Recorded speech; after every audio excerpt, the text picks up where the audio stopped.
എന്റെ മാമോ, അത് നിന്റെ ആണെന്ന് എനിക്കറിയാലോ. എന്റെ മാമ എന്നെ വിളിച്ചതാണ്.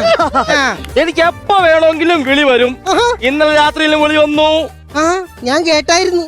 അതല്ലേ ഞാൻ നിന്റെ അടുത്ത് കിടന്നിട്ട് പിന്നെ എഴുന്നിട്ട് വരാന്തേ പോയി കിടന്നു. എന്റെ ദൈവമേ, സിനിമയെന്ന് വിളി വന്നിരുന്നു.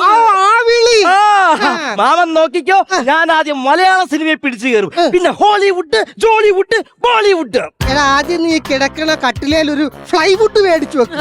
നീ ആ കയറുള്ള കട്ടിലേൽ മലന്ന് കിടക്കുമ്പോണ്ടല്ല, ഞായറാഴ്ച മാർക്കറ്റിൽ ഇറച്ചി തൂക്കിയിട്ടാക്കണ ഫീലാ. ഞാനത് തുടച്ചു വൃത്തിയാക്കാൻ വേണ്ടി ചാരി വെച്ചപ്പോ അപ്പുറത്തെ വീട്ടിലെ സുധാകരൻ പറഞ്ഞ എന്താണെന്ന് അറിയാമോ? ഇതെന്താ നിങ്ങളുടെ പിറവണി തുടങ്ങിയോ പുതിയ കട്ടള ചാരി വെച്ചിട്ടുണ്ടല്ലോ. സുധാകരനെ പറ്റി വേണ്ടി പോരുത്. എന്റെ കലാജീവിതം നശിപ്പിക്കാൻ നടക്കുന്നവൻ അവൻ. അവനെന്ത് ചെയ്തടാ? എന്റെ മാമ, കഴിഞ്ഞ ദിവസം ഞാൻ സ്റ്റേജിലില്ലേ ഫീമെയിൽ വേഷം കെട്ടി ഇങ്ങനെ നിക്കുവാ. അവ സ്റ്റേജിൽ കയറി വന്നിട്ടേ എന്റെ ബ്ലൗസും വലിച്ചു കയറി എന്റെ ചെവിക്കൽ ഒറ്റ അടി.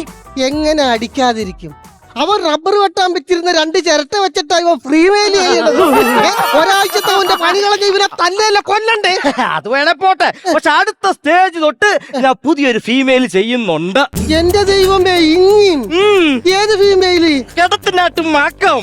കൊള്ളാം. ഇപ്പൊ അവന്റെ 2 ചിരട്ടേ പോയിട്ടുള്ളൂ. ഇനി അവന്റെ റബ്ബർ ഷീറ്റ് കൂടി എടുത്ത് വെച്ചാണ് ഈ മാക്കത്തിന്റെ പരിപാടി. മാമ, എനിക്ക് വേണം. എന്ത് മാക്കോ? അല്ല, മാമന്റെ അനുഗ്രഹം. അനുഗ്രഹിച്ചിരിക്കുന്നു. സന്തോഷമായി. എന്തിനാ മാമ ഇത്ര പെട്ടെന്ന് താടി വന്നാ? താടി വന്നല്ലേ, ഞാൻ തിരിഞ്ഞു പോകുമല്ലേ.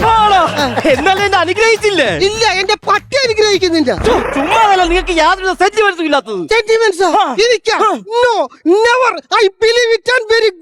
ഇതെന്താ ഇത്? എനിക്കറിയാവുന്ന ഇംഗ്ലീഷ് മൊത്തം ഞാൻ പറഞ്ഞു തീർത്തിട്ടുണ്ട്. അപ്പൊ അതുകൊണ്ട് ഞാൻ പറയണേ, എനിക്ക് സെന്റിമെന്റ്സ് എന്ന് പറയുന്ന സാധനമില്ല. ഈ സെന്റിമെന്റ്സ് ഇല്ലാത്ത മാമനാണ് മഴ പെയ്യുമ്പോ അപ്പുറത്തെ വീട്ടിലെ പറമ്പിൽ പോയി നിൽക്കണത്. എടാ, അതെന്നെ കൂടി പഠിച്ച ജലജനെ കാണാനായിട്ടാ. എന്റെ ദൈവമേ, ജലജ പഠിച്ചിട്ട് 10-25 വർഷമായി. അവിടെ വെച്ച തെങ്ങാണെങ്കിൽ വളർന്ന് വലുതായി. എന്നിട്ട് ഈ മഴ പെയ്യുമ്പോ നിങ്ങൾ ഇതിന്റെ തെങ്ങ പോയി നോക്കണത്? മോനെ, തെങ്ങാണെങ്കിലും ജലജ നിറഞ്ഞു നിൽക്കുന്നത് കാണാൻ നല്ല ചേല.